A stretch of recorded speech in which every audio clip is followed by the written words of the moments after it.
Okay, so isang magandang araw muli sa inyong lahat, lalo na sa mga kaibigan nating subscribers na pamalagian ng nakasubaybay sa video na ina-upload ko.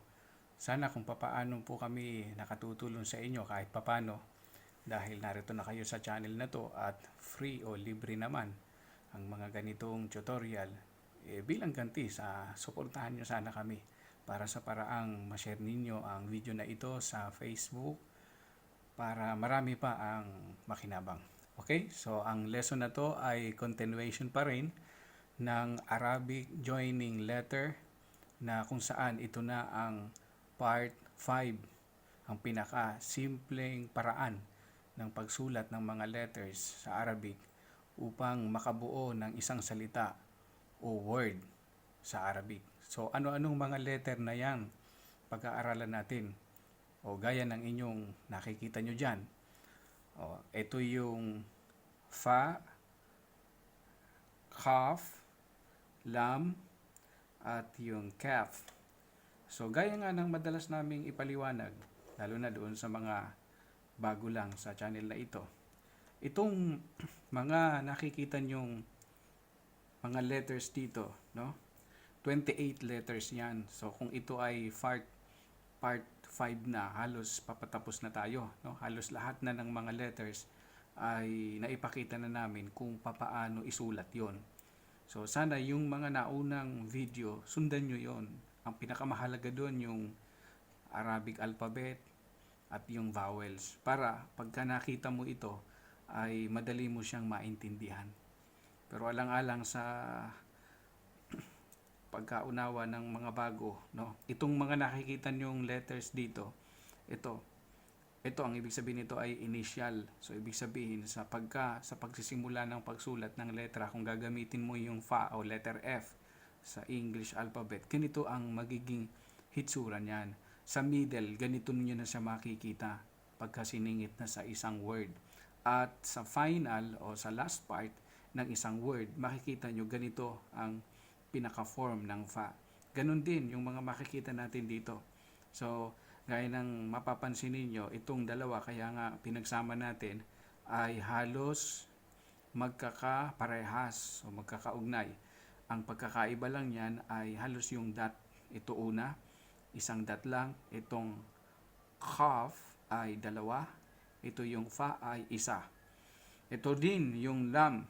Pansinin nyo yung lam ay parang letter L kasi ito, pero parang binaligtad lang na L. Kaya madali siyang matandaan. At yung letter K o kaf, yan, medyo binali lang ng konti. At ganito siya sa middle at sa final form, parang letter J din siya. Nagkakaparehas. Ang pagkakaiba ay meron siyang parang letter S sa gitna o hamsa na nakapaloob sa last part ng letter na yon.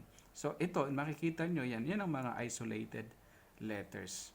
So ngayon dito sa bahaging ito ay isinulat ko na yung mga gagawin nating examples na mga words sa Arabic kung paano yan isulat.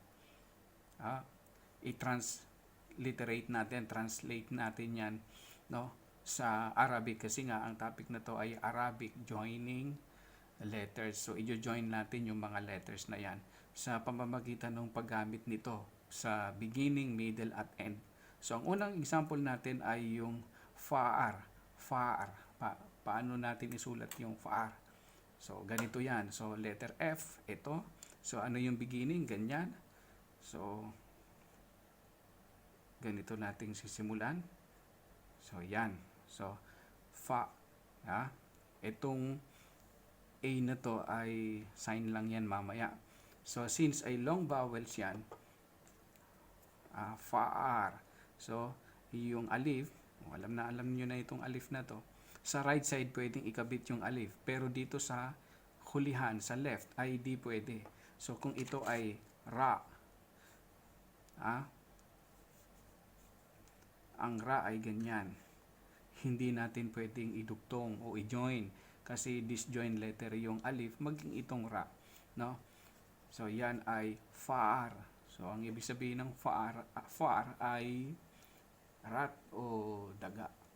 Okay, so tingnan natin itong fa o F dito sa middle. Ha?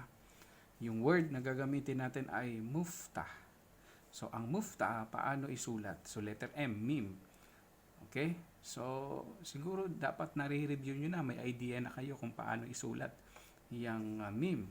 Sa beginning ng mim, ito sa medyo, yan, pabilog. Okay? Muftah. So, alam nyo, sa pagsulat, ang mahalaga sa Arabic, kung memorize nyo yung 28 letters, kabisado nyo yon sa middle, sa beginning, at sa last part. Pag nakita nyo yung binigkas, yung word na yon, lahat ng magsasound doon na consonant, yun lang naman ang bibigyan mo ng attention eh. Kasi yung mga vowels nun, sign lang halos yon. Kaya katulad nito, you. Hindi natin isusulat yan ngayon. Ang karugtong niyan ay itong mga consonant. So, alin ang mga pagdudugtungin lang natin dyan? Yung mga consonant. Itong mim, fa, ta, di ba? At yung ha. So, ngayon, fa, dudugtong natin sa middle. So, ito yung nasa middle niya. Paano ngayon sulat yan? Ngayon, kinukopya lang natin yan. Pero sa mga susunod na pagpapractice natin, wala na tayong kokopyahan. Gaya ng inyong ginagawa rin dyan. Sinusundan nyo dapat. No? So, dito ay meron niyang tuldok. Ito, nakalimutan ko na kaagad. So, pag nakalimutan mo yon, magkakaroon ng ibang meaning yan. No? At hindi na mababasa mabuti. So, yan ay, ito ay mim. And then, ito ay fa. Okay? So, ta. Ngayon ang kasunod. So, paano ngayon isulat yung ta? Okay? So, ito. Pag nagpapalit-palit natin ng kulay. Wala ngayon dito, pero dapat kabisado nyo na yung ta. Ang ta ay may dalawang tuldok. Alala nyo yung alif, ba, ta. Yung ba sa baba. Pag dito yan ba, ito ta, dalawa. So, move. Ta. Okay. So, ano ang mapapansin natin? Long vowels na naman yan. So, gagamitan ulit natin dito ng alif. Yun yung vowels. And then, itong ha ay, syempre, gagamitan natin yan yung final form ng ha. Paano ba yung final form ng ha? Yan, ganun. Yan, sa kanila, basa na yan. Yan ay muftah. So, pero lalagyan natin yan ng mga sign para lalo nating maintindihan. Ito kasi ay mim. Mim with damma. Di ba? Damma yan. Ang damma pa ganun eh. Di ba? Okay. So, magiging mu. Di ba? Patha, kasra, at saka damma. So, mim with damma, mu. And then, ito ay fa with sukun. Kasi silence ang vowel, magiging F. So, move, ta, ta, ta, kasi may long vowels. Move, ta, ito ha. Kaya dapat ilitaw mo yung ha, move, ta. Pero alam nyo, minsan mabibili sila magsalita. Parang hindi mo na rin mapapansin yun pag pag binigkas nila yung mufta. Mufta. Minsan mifta. So, ang ibig ng mufta ay susi, key. Okay? So, dito, pinakita natin yan. Yung middle. Dito tayo sa end part. So, yung end part, nakikita nyo, asif. Ano ba yung asif? So, dito natin iltong. Siyempre, yan ay alif. And then, meron dito ng nakapatong na hamsa. And then, itong kulay na to ang kasunod. S, sin. Kapag aral lang natin ng sin, na nakaraan, sin at saka shin, parang W siya, na may pasobra, no? And then, karugtong na yung fa. Ito yung F. Final form. Ano isulat yung final form ng F? So, may pasobra ngayon. And then, meron siyang bilog na ganun. O kaya lang, malaki ang ano nito eh. Pabilog yan ha. Yun, may tuldok dito. ganito yan. No? Pero dapat may ano yan, may ganyan, may ano sa ilalim, no? Ang tawag nun, may butas. Malaki lang ang pinaka ink nitong ano, panulat natin. Kaya mo bibili tayo ng medyo maganda-gandang ano, panulat. Naka-lockdown kasi kaya sarado yung mga ano dito eh, bilihan eh. So yan. Asif. So ngayon, ito ay lagyan natin ng ano, may hamsa, no? At alif. So yan ay ito ay sin with kasra. Oh, si, and then fa with sukun. So, ganun lang. Asif. Ang ibig sabihin ng asif ay sorry. Okay? Next tayo. Dito tayo sa kaf. Oh, pansinin natin, may pagkakaiba ito. Ito ay Q. Kaf, ito ay kaf. Magkaiba yan sa pagpupronounce. Kaya dapat na matatandaan tayo doon sa mga nagkakapare-parehas na letter. Kaya nyo, naisip ko na magbigay din tayo ng lesson ukol dyan. Yung mga letter na halos confusing, yung magkakaparehas pag binigkas. Diyan nagkakamali ang marami sa atin yung mga bago sa pag-aaral ng Arabic. Kami man noon, pagka naipagkamali mo, yung pagbigkas, pagdating mo dito, inuunawa na lang nila. Ano? Parang walang iniwan pagka sila ay nag-aral din ng Tagalog. Tapos ay pag binigkas nila yon, parang sa pakinig natin ay ibang-iba. O ganun din naman tayo pag binigkas. Pero dahil nga nagkaroon na tayo ng hilig para aralin ito, makabubuti na talagang inaaral din naman natin. Doon na tayo simulan na natin ng maayos. No? Bagamat di natin kaagad makukuha ng perfect yan. Pero pagka pinapractice natin, yun ang magiging daan para natin makapi sa lahat, di ba? Yun ang sinasabi nga na practice makes perfect. So, ngayon dito tayo sa kalb. So, letter Q. So, ano yan? Yun. So, ito, kulay blue. Kalb. So, paano natin susulat? Kopyahin lang natin yan sa beginning. Ito. Okay. And then, ano ang kasunod na gagawin natin? Siyempre, meron siya ng ano, alif. Kasi medyo prolong. Kasi may alif yan dyan. Okay? Dugtong yan dyan.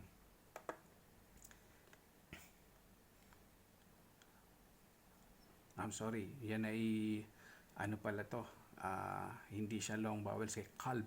So, tama naman. Pwede na natin dugtungan dito. So, hindi na tayo magkakaroon ng pagbabago. So, yan ay lam. Hindi siya alif. Okay? Kasi ito, gagamitin lang natin dyan ay fatha. Lalagyan lang natin yan dito ng fatha. Pero, gaya ng sinasabi ko sa inyo, meron yan dyan. Ayan. Ka, ito ay lam. And then, ang pinaka last part niyan ay ba. Yung ba ay mayroong dot doon sa baba. Kaya yan ay kalb. Ito ay ka with pata, ka. And then, ito ay lam, kalb. Siyempre, yung L ay sukun. So, yan ay kalb. Kalb means heart. Okay? Kalb. Meron pang isang pinagkakamali niyan. Pag ito'y nagawa mong K o kalb, ay ang kahulugan naman nun ay dog. Okay? So, dito hindi ko na ginamit na example. Yung sana gagamitin kong example dito, yung K ay halos magkaparehas na. Kaya naalala ko, isingit ko na lang. Kung ito ay kalb, heart, yun namang kalb ay dog. Pero same lang yung spelling halos.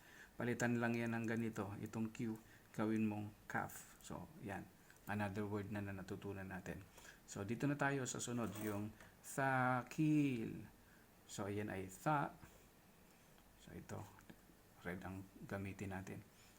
Yung tha, pag sinulat natin, alala nyo, alif, ba, tha. So, tatlo ang dot. Okay? So, dito napansin nyo dalawa. Kasi ta, ito naman ay tha. And then next niyan ay Q. Q. Sa, ito. Yan na nga, makikita natin sa middle. Paano kung gawin yung middle? So, yan. May bilog. Ang hirap talaga bumilog dito. No? Anyway, naiintindihan nyo naman yung tinutukoy ko. Dapat yan may konting bilog yun. Sakil. Ito ay long vowels na E. So, yan ay ya. Gagamit tayo dyan ang ya. So, ang ya ay dalawa ang dot dito sa baba. And then, followed by lam. So, yung lam, ito, lam. So, ano natin yan? Mahabang ganon. Tapos, may sobrang ganon. Yan. Sa, lagyan natin ng mga sign. Sa, ito ay ki, kasra. Sakil. Anyway, pagka gaya nga ng madalas kong sabihin, pagka yan ay long vowels, understood yun na E ang magiging pronunciation yan. Sakil. Ang ibig sabihin ng sakil ay heavy. Heavy, mabigat. Sakil. Okay? So, next dito tayo sa sumunod. Funduk. So, fa pa din. Simulan natin, kulay red. Fa. F pa din. So, dito medyo may space ng konti. Bibilugan na natin. Yun. Yan. Fun. Kasunod niya ay nun. Nun yan. So, ang nun, alam na natin yan. Sana tatandaan nyo. Merong isang tuldok. And then ito ay da. Ang da ay disjoint letter pero pwede siyang ikabit sa right. Pwede siyang ikabit dito sa right. Pero dito sa left side, dahil yan ay disjoint letter, non-connecting letter yan, hindi natin maikakabit yan kung anumang letter meron dito. Anong letter nandito? Itong ang Q. Kaf. So, paano natin gagawin ito last part? So, hindi na natin kukunin ito. Ito ang kukunin natin. Kaya lang, medyo i-slide natin yan. No? Kasi yan, gaya na nga sinabi ko, yung kaf, yung Q, medyo nakababa yan. Itong guhit, nakababa. Hindi katulad dito sa fa, pareha sila, pero hindi bumaba sa letter. Okay? So, paano natin gagawin? Hindi natin nga may kakabit. Gawa tayo dito ng bilog. Yan. Yun. Nagawan ko din ng bilog doon. Yan. Ganyan yan. Yung sulat. Supposed to be dapat ganun. O kaya lang nga hindi siya pwedeng i-connect. Kaya ganun ang kanyang magiging form. Paano kung basahin yan? With fa with, kasi fu yan, fa with dhamma. Yan, may dhamma dito. Fu, nun, nun with sukun, n lang ang lumitaw. Fun, ito ay da with dhamma, with dhamma pa din. Kasi yan ay dal, di ba? Dal with dhamma, du. Di ba? Funduk. Funduk. Ang ibig sabihin ng funduk ay hotel. Okay? So, ganyan siya pag ito na translate natin. So, next dito tayo sa lam. Yung lam, ang example niyan ay laymun. Ang laymun, ano ibig sabihin ng lemon? Doon mismo sa word, no? Lemon, kaya madaling matandaan. Laymun. So, lam, blue ang gamitin natin. Ito. Yan, ganun. And then, ya. Yung ya. Ganito ang ya. Okay? And then, anong kasunod na consonant? Mim. So, yung mim, nakabisado nyo ng gawin. Ayan ang meme. At yung last part ay Noon, letter N. So, paano ang noon? Yung noon ay pababa din ng konti. Okay? And then, mayroon siyang bilog. Ganon. Okay? So, yan ay laymun. Ang laymun ay la. May fatha. And then, ito ay ya. No? Lay, la, fatha, lam. Lam with fatha, la. And then, ito ay y. Eh, syempre, yung y ay pwede naman natin gamitin yan. Maski na hindi natin gawing sukun yan, ito na lang ang ay natin, kasi ang mim with the dhamma, mu, and then nun, yan ang fatha, ay yan na ang sukun. So laymun, kasi mim with dhamma, mu, laymun with sukun. Okay, next, ang lemon ay lemon. Dito, muthalath. So mim pa din, ang gamit natin ay mim, ito kulay blue, yung mim. Okay, and then followed by tha, yung tha. Ano ba sulatin yung tha? O gaya ng alam natin, marami ginamit na natin yung tha dyan. Ito, tha, ayan, thakil, ganyan. Pero sa middle, magkarugtong na yan. 1, 2, 3. Mutha, diba? Mutha, lam. O, yung lam, connecting letter pa rin yung lam. Kaya, pwede siyang direct na isulat. And then, ang kasunod ulit ay th, tha pa rin. Final na ang isusulat natin ng tha. 1, 2, 3. Diba? Muthalas. Muthalas. Ibig sabihin ng muthalat ay triangle. So, ito ay mim with dhamma, mu. Diba? Ano pa? O, basa na natin yan. Mu, tha with fatha, mutha. Yan. TH kasi ang tha, diba? Mutha, lam. O, di na. Understood na yan, lam. Muthalat. Muthalat, triangle. So, next, tayo sa next word ay jamil. Kulay blue. Yung jim. Jim yan. Ang jim,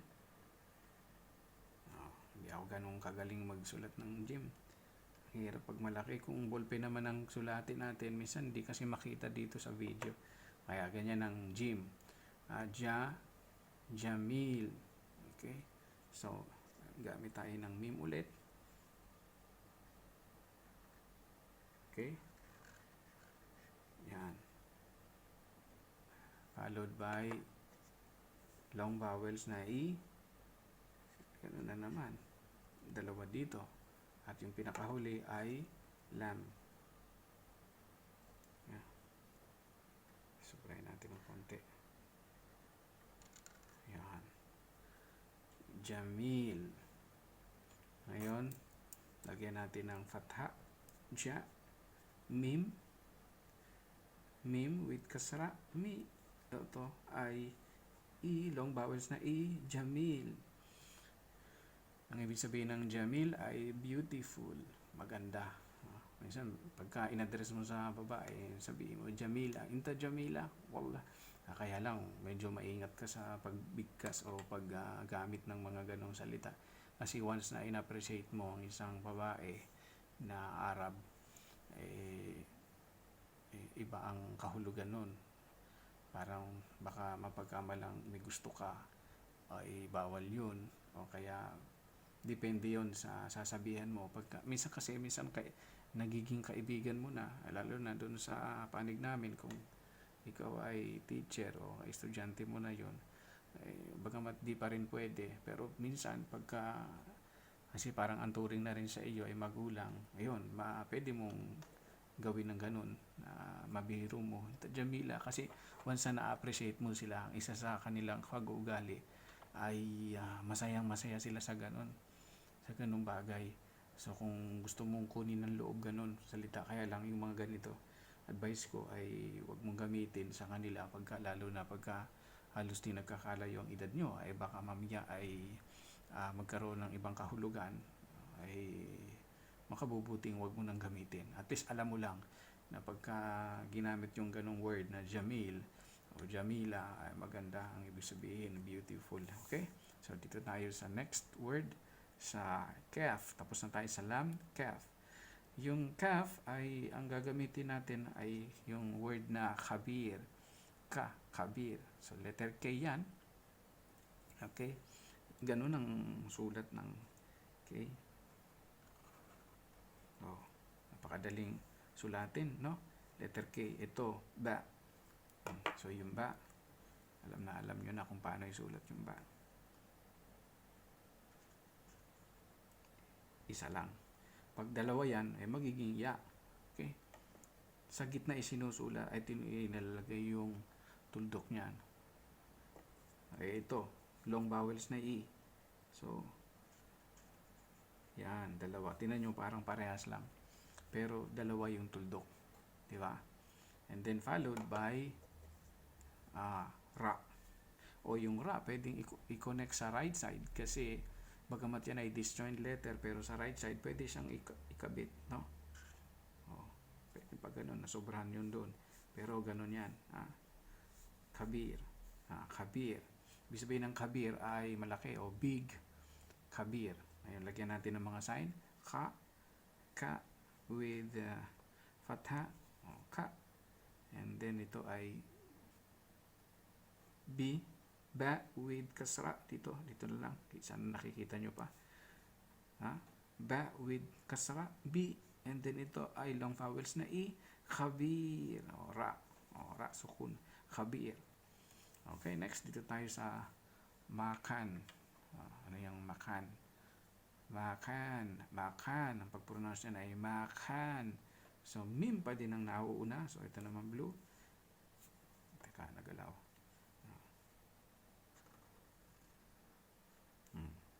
Mim.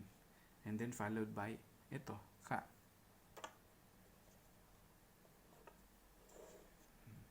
Paano idugtong yan? Pag ganun. So, gaya na nakikita nyo. Yan. Dito ay gaganon. Yan. And then, dahil ang pag-pronounce nga niyan ay makan, meron siyang na long vowels. So, magkakaroon yan ngayon dito ng alif.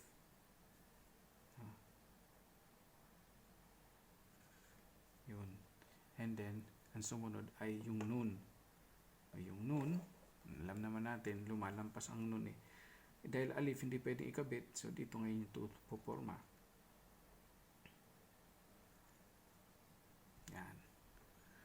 So yan, pag binasa natin ay makan. Dahil ito mim with fatha. Yan. Ma. And then ka. Makan and then nun. Okay? So, ang ibig sabihin ng makan ay place o lugar. Okay? Dito na tayo sa last part. Urong natin ito dito. Dal. Kasi ito ay dik.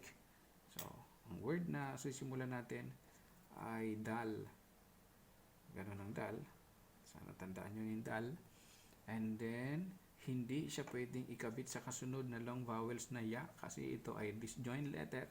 Kaya ang mangyayari sa ya, mag-start ako ng pagganon, then dalawang tuldok. And then, ngayon, ikukunik ko ngayon sa karugtong na K. Tingnan nyo yung K, yung kaf sa final form. Ganyan ang gagayahin natin. Parang J. Kaya lang mayroong ano sa gitna.